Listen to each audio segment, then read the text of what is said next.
Hello students, स्वागत है आपका अपने यूट्यूब चैनल चौहान इंस्टीट्यूट में।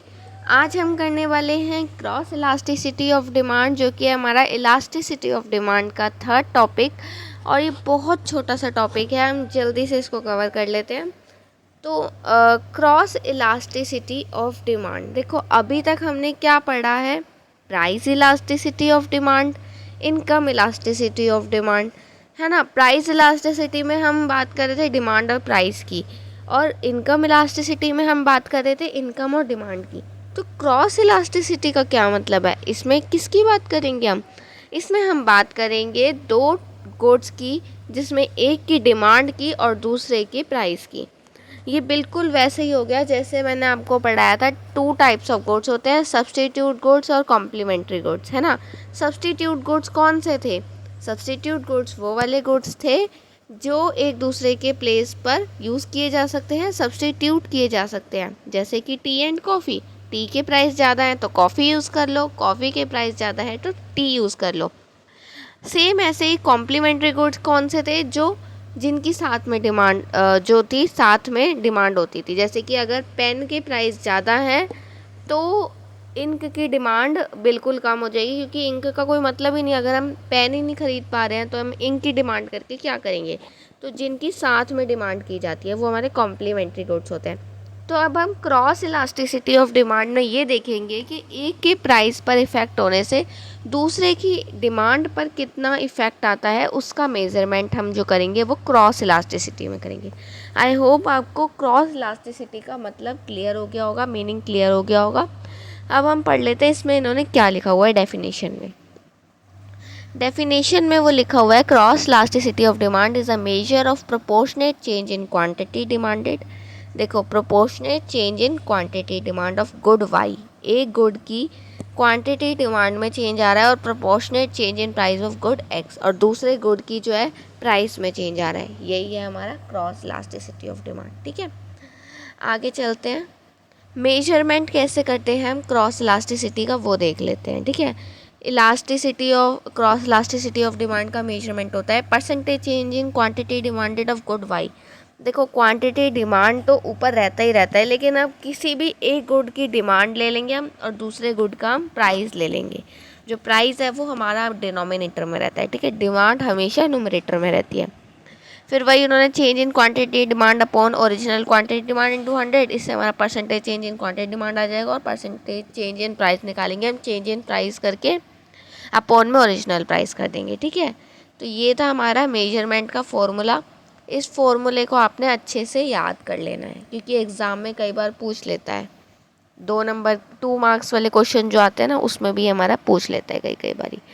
नेक्स्ट है हमारा डिग्रीज ऑफ क्रॉस इलास्टिसिटी। अब क्रॉस इलास्टिसिटी की भी हम डिग्रीज जो है पढ़ने वाले हैं।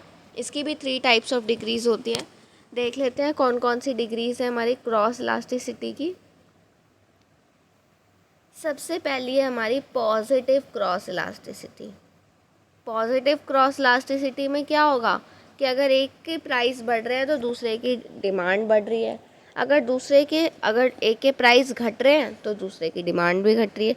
मींस दोनों सेम डायरेक्शन में है। अगर एक का प्राइस इंक्रीज हो रहा है तो दूसरे की डिमांड इंक्रीज होनी चाहिए। ठीक है, तो ऐसा कौन से केस में हो सकता है? सब्स्टिट्यूट गुड्स के केस में ऐसा होता है कि अगर टी का प्राइस बढ़ रहा है तो कॉफ़ी की डिमांड बढ़ जाएगी। अगर पेप्सी का प्राइस बढ़ रहा है तो कोक की डिमांड बढ़ जाएगी। ठीक है, तो ये होता है हमारा क्या? Positive cross elasticity. देख लेते हैं। Cross elasticity of demand is positive in case of substitute. Substitute goods के केस में ऐसा होता है when goods are substitute of each other. तो rise in price of good will lead to percentage increase in. अगर एक का price increase हो रहा है तो दूसरे की क्या होगी? डिमांड इंक्रीज होगी। वही उन्होंने लिखा हुआ है। ठीक है, देखो यहाँ पे लिखा भी हुआ है rise in price of coffee. अगर कॉफ़ी के प्राइस बढ़ जाते हैं तो डिमांड टी की बढ़ जाएगी, because they are substitutes of each other. ठीक है, फिर इन्होंने ग्राफ भी दिखाया हुआ है। इन्होंने कैसे प्राइस ऑफ कॉफ़ी उन्होंने वाई एक्सेस पे ले लिया है, और जो हमारा है टी की जो क्वांटिटी, जो टी की जो डिमांड है वो उन्होंने एक्स एक्सेस पे ले लिया है।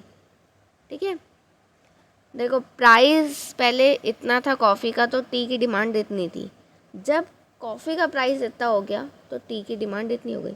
कॉफ़ी का प्राइस इतना इंक्रीज़ किया ना तो टी की डिमांड इतनी इंक्रीज़ कर गई। ठीक है, दोनों पॉजिटिव डायरेक्शन में मूव कर रहे हैं। अगर एक का प्राइस बढ़ रहा है दूसरे की डिमांड बढ़ रही है। ठीक है, फिर है हमारा नेक्स्ट जो नेगेटिव क्रॉस इलास्टिसिटी। नेगेटिव में क्या होगा, अगर एक का प्राइस बढ़ रहा है तो दूसरे की डिमांड जो है वो डिक्रीज़ हो रही है, अपोजिट डायरेक्शन में मूव करें। ऐसा किसके केस में होता है, कॉम्प्लीमेंट्री गुड्स के केस में ऐसा हो जाता है।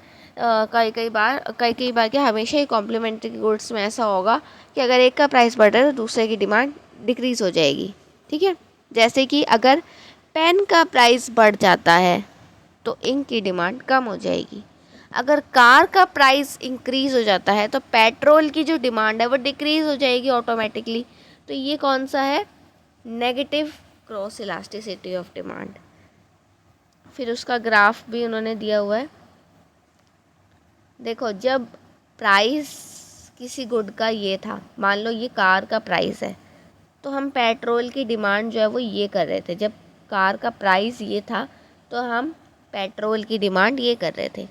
जैसे ही कार का प्राइस बढ़ के यहाँ आ गया, डिमांड जो है वो पेट्रोल की इधर आ गई। ठीक है, ये हो गया। तो ये जो स्लोप है इसका इस तरह से बन रहा है, तो ये हो गया हमारा negative cross elasticity of demand. जो नेक्स्ट है हमारा वो है zero cross elasticity of demand. Zero cross elasticity of demand क्या है, जिस पर डिमांड पर कुछ भी फ़र्क नहीं पड़ता, चाहे दूसरे गुड के प्राइस इंक्रीज़ हो रहे हैं डिक्रीज़ हो रहे हैं, कुछ फ़र्क नहीं पड़ता। क्या लिखा हुआ है, cross elasticity of demand is zero when two goods are not related to each other. अब ऐसा कब होगा, जब दो गुड्स रिलेटेड ही नहीं है। जैसे कि अगर कार के प्राइस बढ़ रहे हैं तो इससे टी की डिमांड पे कुछ असर नहीं पड़ने वाला। ठीक है, या पेन के प्राइस बढ़ रहे हैं, उससे कोक की डिमांड पे, पेप्सी की डिमांड पे कुछ फ़र्क नहीं पड़ने वाला। तो यहाँ पे हमारा जो है क्रॉस इलास्टिसिटी ऑफ डिमांड जो है वो बिल्कुल ज़ीरो हो जाएगा, कुछ भी फ़र्क नहीं पड़ता। चाहे वो कॉम्प्लीमेंट्री गुड्स भी नहीं है, वो सब्स्टिट्यूट गुड्स भी नहीं है, तो वहाँ पे हमारा उस केस में जो है zero cross elasticity of demand show हो जाएगा। ठीक है, तो इसी के साथ जो है हमारा क्रॉस इलास्टिसिटी का जो टॉपिक है वो हमारा ओवर हो गया है, और इलास्टिसिटी ऑफ डिमांड वाला टॉपिक भी हमारा ओवर हो गया है। ठीक है।